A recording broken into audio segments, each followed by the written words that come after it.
We can look in buses. We can look in every building out on the streets. And we still have cameras.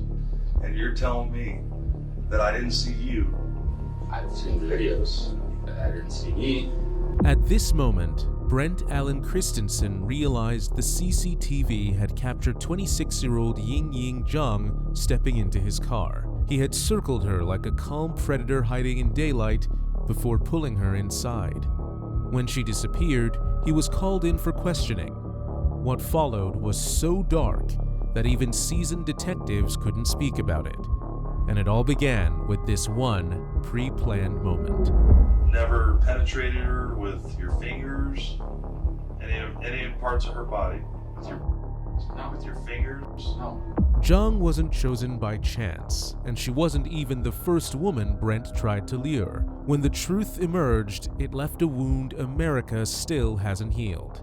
But for now, finding Zhang was all that mattered, and Brendt was the only one who could lead the law to her.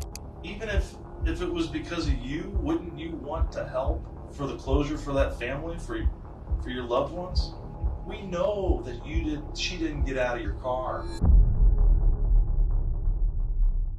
Police promptly began a search following Zhang's disappearance from the University of Illinois campus in Urbana. 4 days into the intense investigation, officers entered a graduate student's apartment where they uncovered troubling evidence, including traces of violence and blood.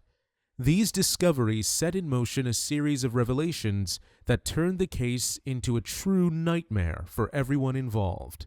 At the center of the investigation is Brendt Christensen, who is currently being questioned. There's Brent. I need to know why she's getting into your car, and I need to know where she went. If we can help her, we need to know now, because we need to move on from this. It's been like 6 days now. I don't understand. Sorry. And you've been at the U of I for how long? 3 years. And that you know what we do. I work in the Detectives Bureau at the U of I, and you know what we have access to. Cameras. Do you think that we're not going to track a vehicle all over campus? We control kiosks to bus stops. We can look in buses. We can look in every building out on the streets. And you're telling me that I didn't see you driving your car on Goodwin. That I didn't see you driving down Wright Street and turning on right in front of parking where everybody pays their tickets and driving down University to Goodwin and heading south. And then you see her standing on that corner in that shade tree, didn't you? That's where you first saw her. And then you turned on Clark. And we still have cameras. I've seen the videos, but I didn't see me. You've seen what we've allowed you to see. Can I see this stuff that you're talking about? Do you think that we brought you up here to show you video? We want to understand why you did it. Yeah. We want to understand why you stopped her to pick her up.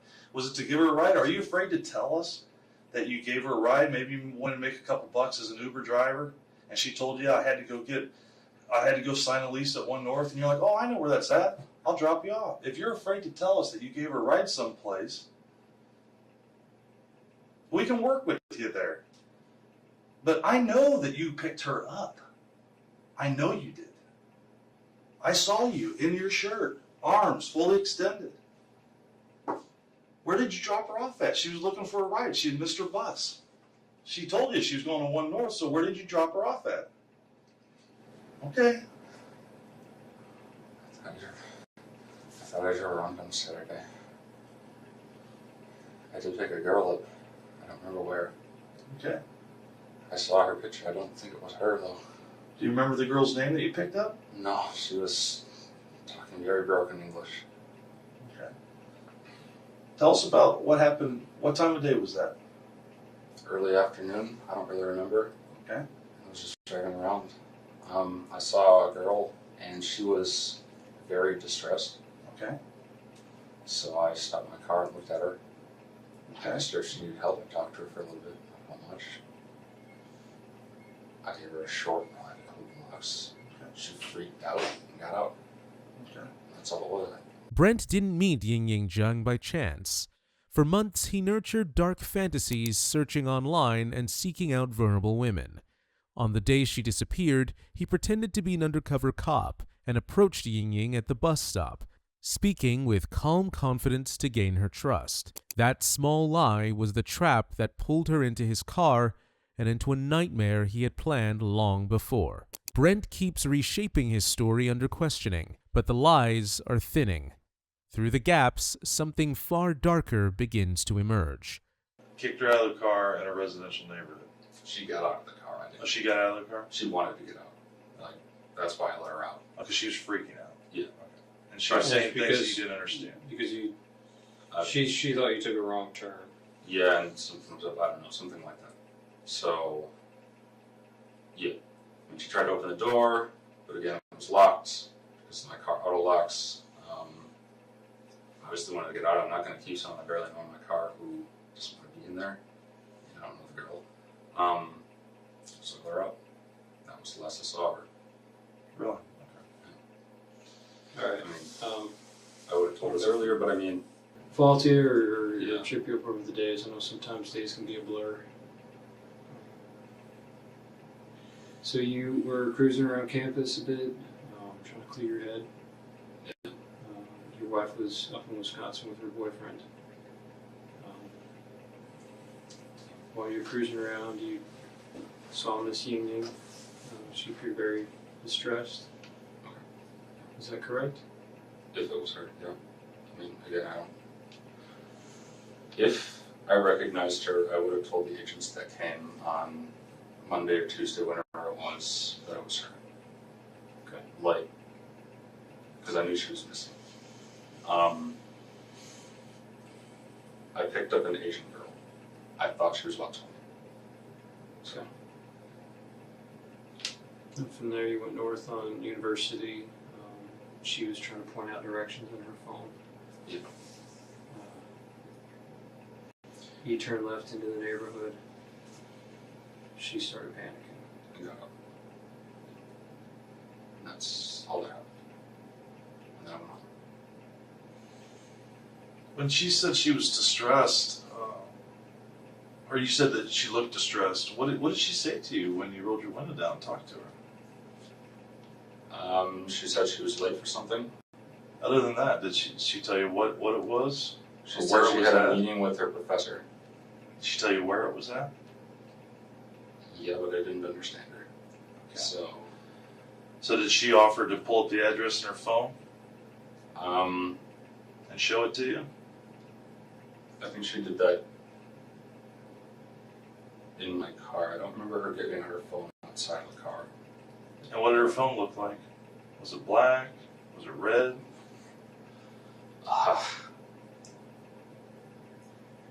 You remember what kind it was? Like Android or iOS? Wasn't my type of phone, I can tell you that much. What kind do you have? I have a Samsung Moto G, so an Android. Do you remember the color of the case? Because she showed you the map where she wanted you to take her. The front of it must have been white. Okay, fair Her enough. hand like this, Yeah. you can see the back. Do you remember did you recognize the map program? It must have been Google Maps. I mean, I Okay. think that's what everyone uses. So, I know that there's a couple out there. it looked like the one you showed me. So, Okay. it didn't look anything weird to me. So,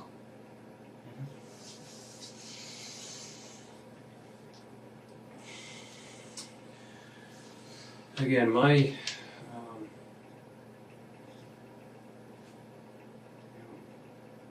my theory is that she can get out of the car.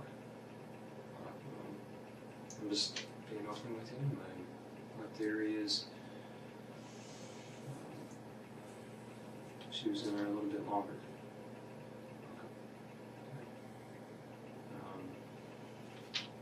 I'd like you to be more forthcoming with me because, again, I need to find where she is. Got her family flying over here from China. It's been 6 days. It's raining outside. I need to find her. We have 600 Chinese students that have volunteered to look for her. What I can tell you is that we will find her. Now, when we find her is up to you. Detectives soon uncover evidence pointing to a fate for Yingying Zhang that was almost too horrifying to imagine. Her injuries were horrific: deep cuts, stab wounds across her torso, and violent trauma to her head. Her skull was fractured from a brutal beating. A baseball bat splintered at the points of impact. Her neck bore signs of a savage stabbing, and her eventual decapitation appeared to have been carried out with calculated cruelty. Her dismembered remains, never found, were believed to have been discarded in dumpsters and buried in a landfill. But how did Yingying end up in such a nightmare? Only Brendt knows the truth, and the detectives will now present the damning evidence to extract it. You know, and we know, that she didn't just get out of your car. So we need to know where she is now, so that we can move forward from this. But if you maintain that she just got out of the car and walked away, it's very difficult for us to move forward. Were you hoping for just kind of like a quick tryst with her, or see if, trying to pick her up? I mean, that would have been nice, but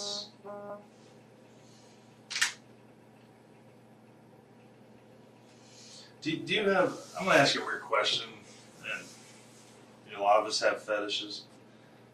How would you describe your relationship with your wife? Are you guys into certain things? Do you like,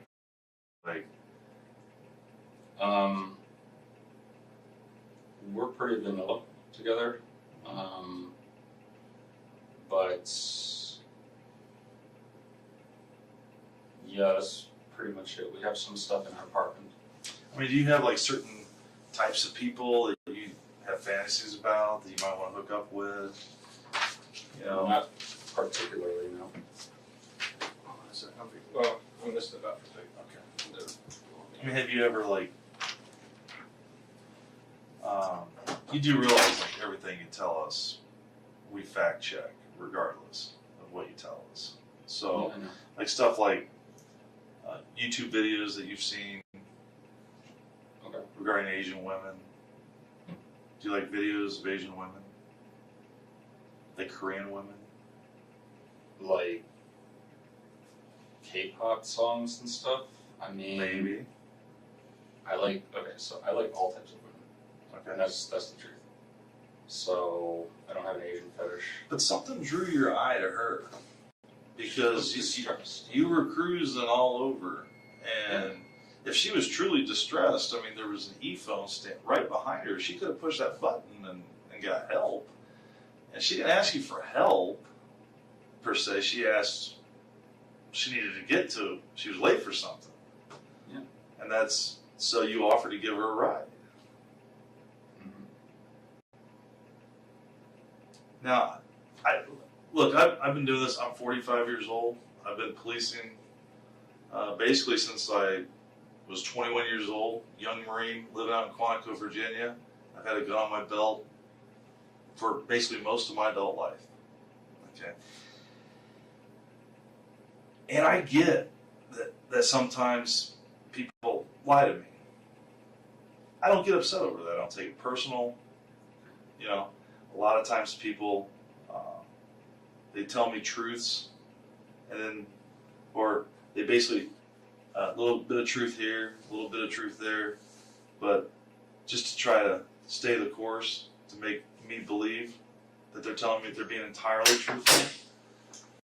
But you and I know that here and now, what we're talking about, you're not being entirely truthful with us. And at this point, we're trying to help you. We're trying to help her. We're trying to help her family. I don't think that you're a bad person. Something happened though, and something got out of control. And we need to know where she's at. The detective may call Brendt not a bad person to draw out a confession, but little truth lies in that.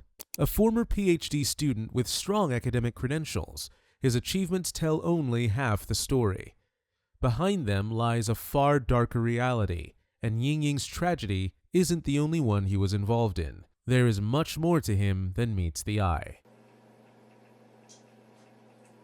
We're going to find the answers to all these questions, whether we do it now or we have to do it 2 weeks from now.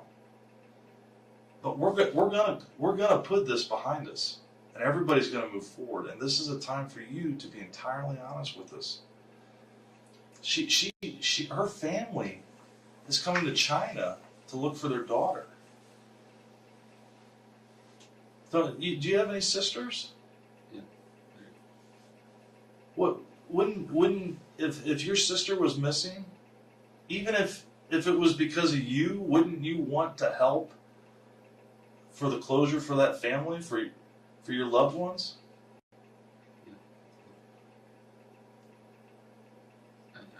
She never owned my car. She never owned my car. So, You have to know, you're a smart man. You have a PhD, right?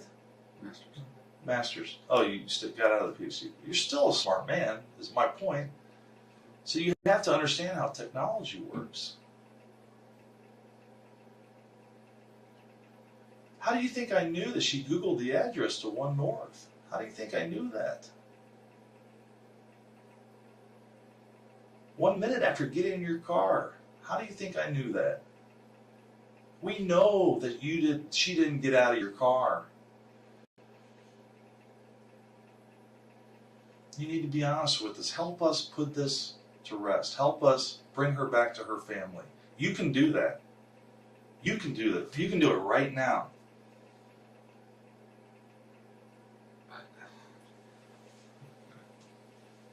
I understand if you've had dark thoughts. I understand if you've been depressed.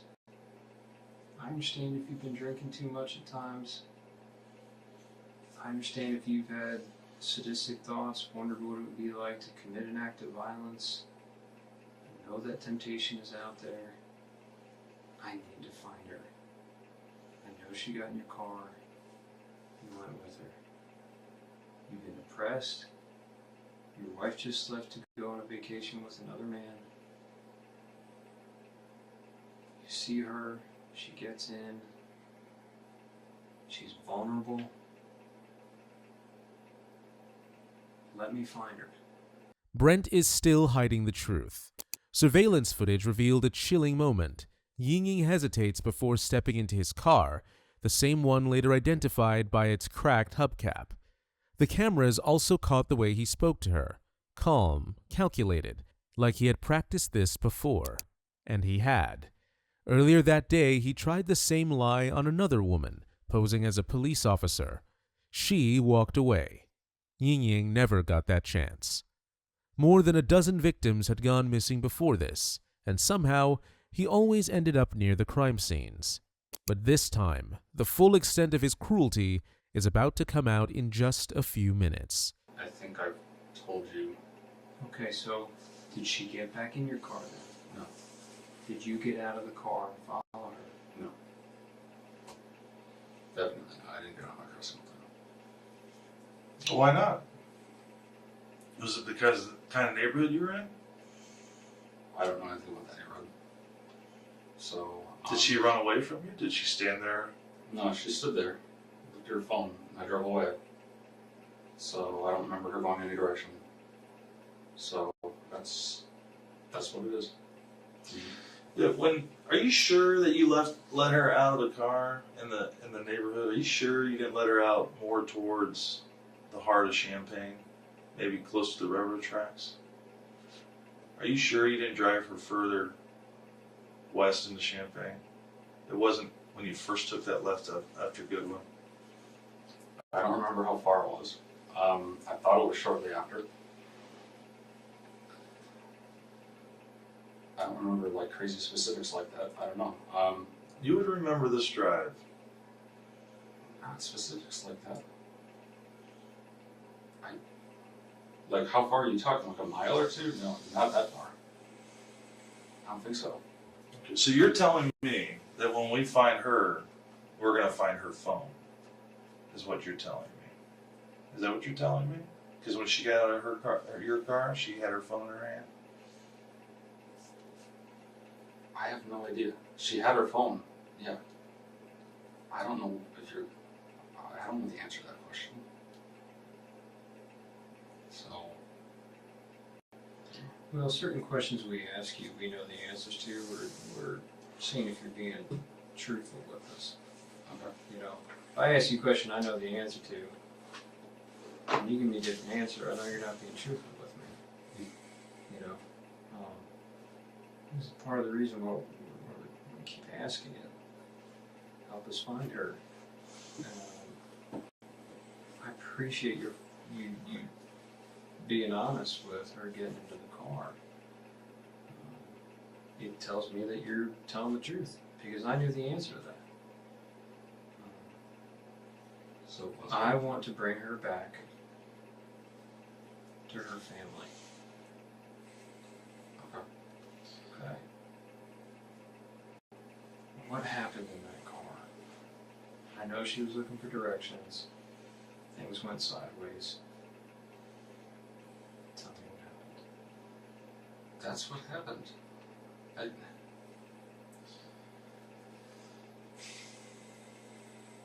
Were you attracted to her at all? Reasonable amount. Well, she's a good-looking girl. Did the thought cross your mind? Yeah, the thought crossed my mind, but it probably happened with anyone. I mean, maybe she's into that. Is my point. And I'm not judging you if she got in your car and she wanted to go to another location. You guys have some fun, roll around, have sex, consensual sex. Something happens. You panic. Is that a possibility? You sure? Yeah, I'm sure. So you're telling me you never had sex with her? I never had sex with her. Never penetrated her with your fingers? Any parts of her body? With No. your No. With your fingers? No. Never had sex. Did you kiss her? No. Are you afraid to tell me if you did? Because it seems like you're trying to think instead of just answering the question. You're trying to think about 3 steps forward, Well, like where I'm going with it. And I think I've demonstrated enough. I've shared enough with you that you know that I know that you didn't drop her off in that neighborhood. You know that we can follow her phone. okay.